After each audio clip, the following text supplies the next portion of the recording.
a brand new year, but I'm doing things a little differently this time around. I've decided to stop setting New Year's resolutions. Stick around to find out why and what I'm doing instead.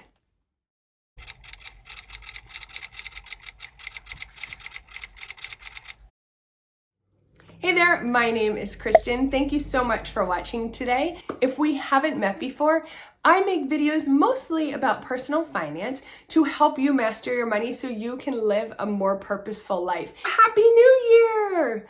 We did it. We made it through 2021, and we now have this brand new year ahead of us filled with hope. I love the promise of a new year. I love the opportunity to start fresh and make this year whatever we want it to be. And like millions and millions of other people, I usually kick off a new year by reviewing how the previous year went and then setting some intentions and some resolutions for the year ahead. And along the way, I've had a couple stick, but for the most part, eventually my resolutions kind of fall by the wayside. You know, I'll drop off my workouts, or I'll stop showing up at the gym, or I start eating a little less and less healthy as the weeks go on. And I know I can't be alone here. Go ahead and leave me a comment. Let me know if you typically set New Year's resolutions, and do they normally work out for you, or are you in the camp that usually falls off towards the end of January? Maybe you hang on till February. And if you are, don't worry. No judgment. It's okay. You're in really good company. We are part of a huge group of people that set these resolutions with really good intentions and end up having poor execution or poor follow through. It happens to the best of us. Now, like I mentioned, sometimes I did have a resolution stick. In fact, it was 5 years ago that I made the resolution to finally take back control of my finances, get out of debt, and turn our life around financially speaking, and it stuck. Now, granted, I had probably made that same resolution every year for a decade prior, but eventually it stuck. It changed the entire trajectory of my life. Yes, that was awesome, but I will admit, the ones that actually stick and end up impacting my life are few and far between. And more often than not, I forget about them as quickly as I started them.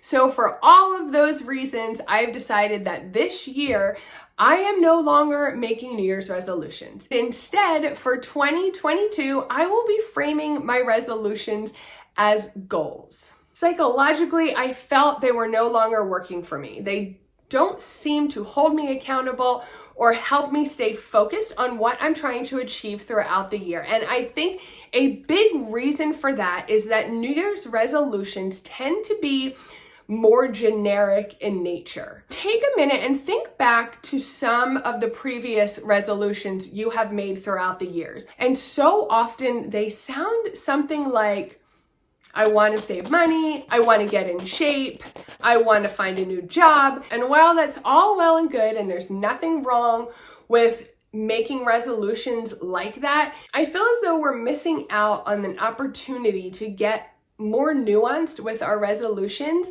which will really help hold us accountable along the way. When we look at setting goals instead of resolutions, there are what you may hear referred to as good goals or bad goals.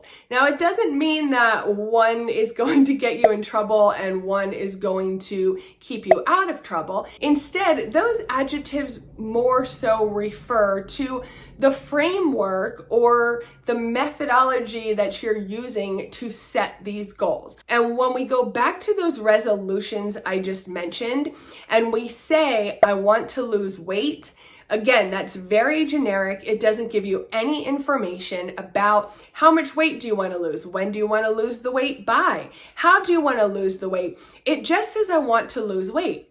So I would consider that a bad goal. And conversely, if we want to switch that into a good goal, that would look something more like I want to lose 15 pounds by this date.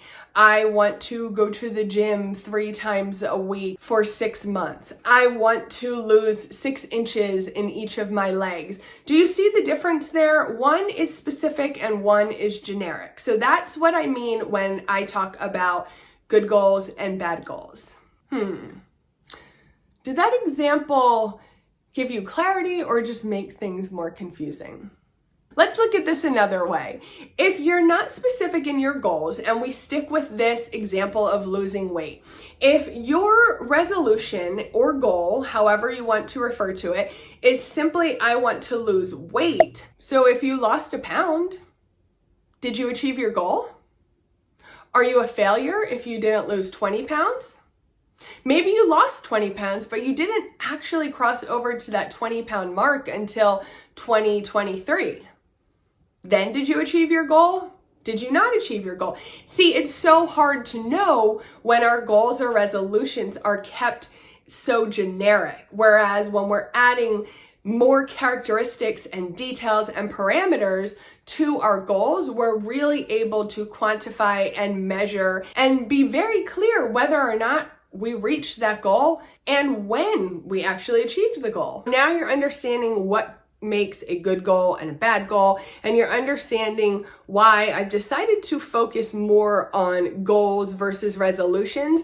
But how do you know how to create a good goal for yourself? Well, instead of calling them good goals, let's start calling them SMART goals, because SMART goals follow the SMART goal system. And I have to be honest, I don't even know where this originated from, but let's be clear, I did not create this system. Setting a SMART goal is really just using a specific set of criteria to help you include all of the important information and characteristics in your goal to make it a good goal, to help keep you accountable, and hopefully to increase your chances of actually achieving the goal. Because of course, that's what we're looking to do, right? Why bother setting goals or even resolutions if it's not something we actually want to achieve in our life? Let's take a look at how you set SMART goals. The word SMART is actually an acronym, and we are going to create a good goal using the SMART goal criteria, and we are going to stick with the same example of losing weight. And I think it just makes more sense because it's such a common resolution that people set each year. S stands for specific.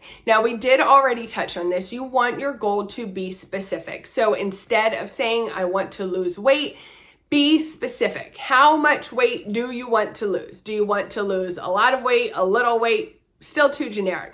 Do you want to lose 20 pounds? Do you want to lose 25 pounds? Do you want to lose 4% of your body weight? If so, do the math. What does that come out to? Figure out the numbers for yourself so you can be very specific in what you're trying to achieve. You really want to communicate to your brain the exact result you want to achieve. You don't want to leave anything open for interpretation. M stands for measurable. One of the best ways to keep yourself motivated when you're working towards a goal is to consistently look at your progress. When you look back and you see how far you've come, it gives you intrinsic motivation to keep going. And we all know how hard it can be to work towards a goal, right? So the best motivation is the motivation you get from seeing how far you've already come. You can very clearly measure how much weight you've lost by stepping on a scale, right? You can take your measurements and check them at specific intervals throughout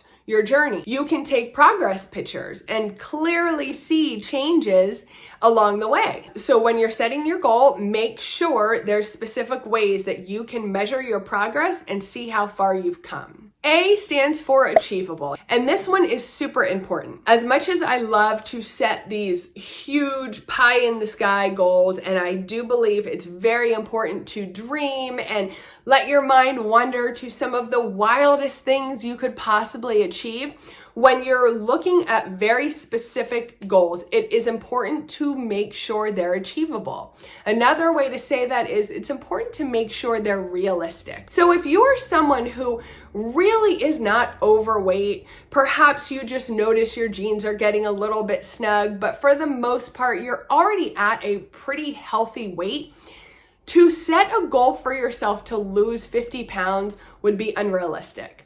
Not only would it probably be unhealthy for you in your particular state, but your body is going to be very unwilling to let go of 50 pounds if it really doesn't have 50 pounds to lose, okay?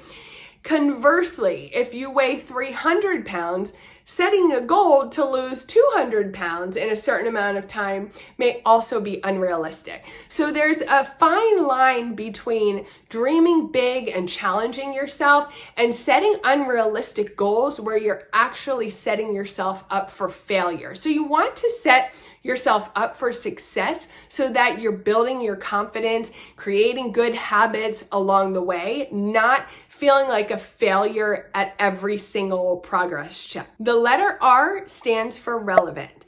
How relevant is this goal within your life? When you look at the big picture, is this goal something that is important to you? Is there a reason? Is it part of a bigger goal? And again, when we're looking at our weight loss example, if you have a overarching goal in life, or if you have a deep desire to just improve your health overall, if you have a desire to live your very best life and to be as active as you can, as long as you can, if you know that you're overweight and it is impacting your health in a negative way, then I would absolutely say yes, your goal of losing weight is relevant. Lastly, T stands for time bound. And like we discussed earlier, setting a specific time frame for your goal is super important because you can lose weight. You could lose weight in 6 months. You could lose weight in 3 years. What is your goal? When do you actually want to lose this amount of weight by?